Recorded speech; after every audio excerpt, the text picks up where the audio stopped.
students, let's continue with the explanation. Now the process of fertilization is the meeting of the egg cell from the mother and the sperm cell from the father.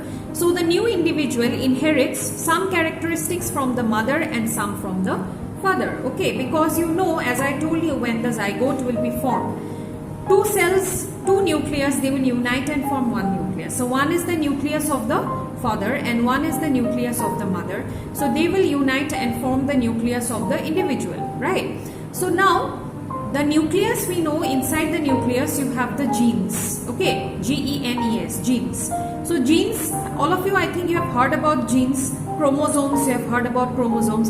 So now these genes and the chromosomes, these are the carrier of your hereditary information, carrier of the hereditary information, okay. That means what is your nature, how do you look, how do your eyes look, what is the color of your hair, what is the color of your eyelids, okay, what is the color of your skin, what is your nature, everything it is carried by the genes or the chromosomes, okay. So now when an individual is born, definitely one nucleus of the father and one nucleus of the mother will unite to form one nucleus, right?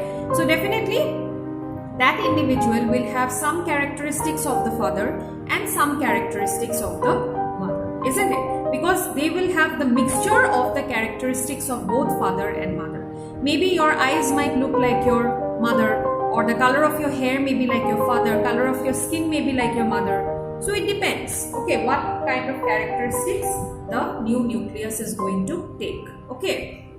Look at your brother or sister, see if you can recognize some characters in them similar to those of your mother or father. Definitely there will be some or the other characteristics that are going to match, okay. Look wise also, or maybe character wise, okay. Suppose your mother has curly hair, your brother or sister might also have curly hair.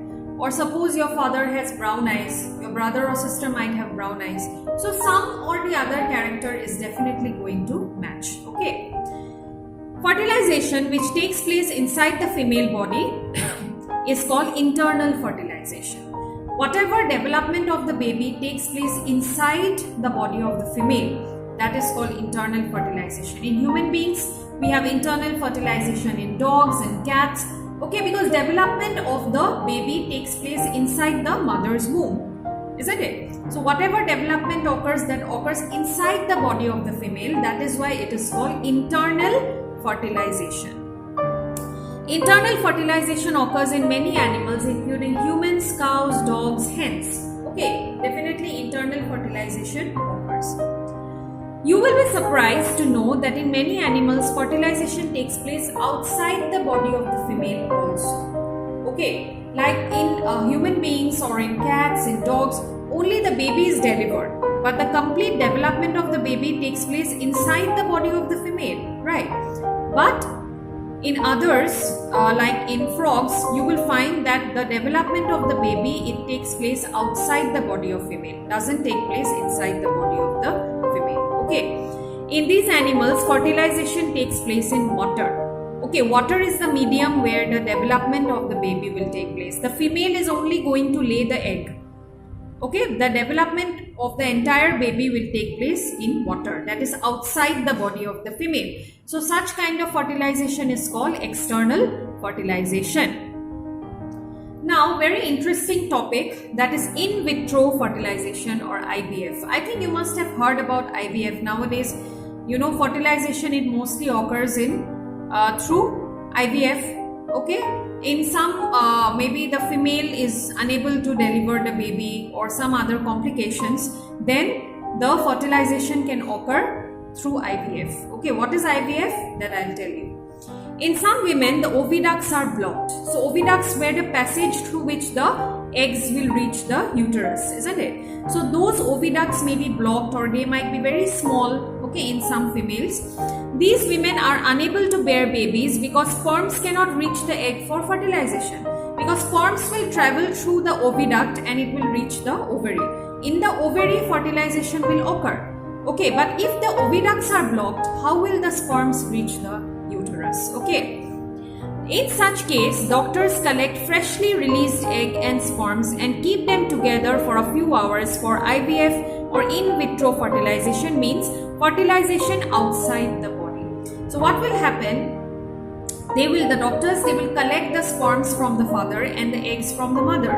Okay. After collecting, the fertilization, okay, that is the fusion of the sperms and the eggs, that will be undertaken in the lab.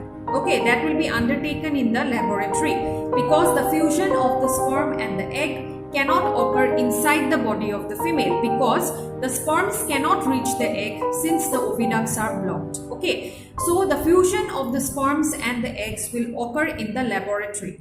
Okay, in a laboratory environment. So that is called in vitro fertilization or fertilization in the lab.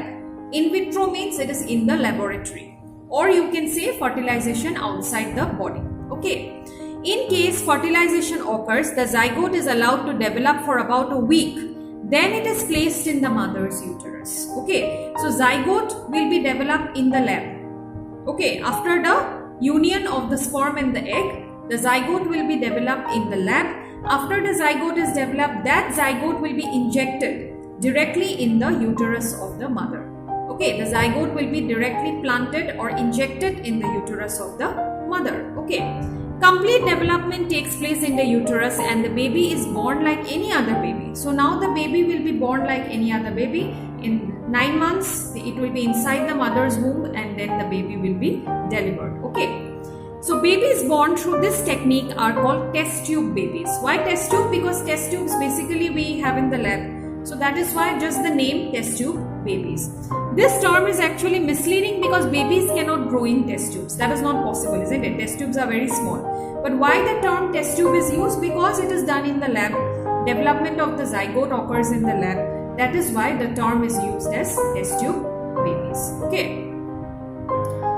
Yeah, so what we'll do is we'll continue with this particular slide in the next class. Okay, because here we are going to study about external fertilization in frogs. It will take some time.